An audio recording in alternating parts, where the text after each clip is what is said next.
Magandang araw po sa mga kaibigan po natin dyan. Nahihirapan po ngayon sa XLR na ito po yung XLR. Ayan po, Y. Ayan po, oh.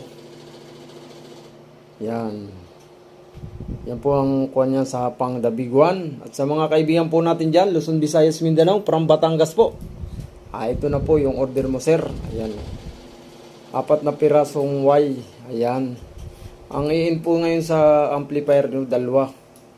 Ang out po nun sa the big one, 1. Tapos magiging 2 na po yan, stereo. Sa mga nahihirapan po, ayan po yung mga order natin. Sa mga kaibigan po natin dyan, na kinakapos po sa base, ayan po. Yung mga XLR. At kahit sa probinsya po kayo, kahit sa sulok ng bansa, basta sa Pilipinas, pwede po kayong padalan at gusto pong mag-order. PM lamang po, ito po yung mga XLR na order ninyo, sir. From Batangas at Negros. Ayan. Ito po yung sa Negros. Ayan.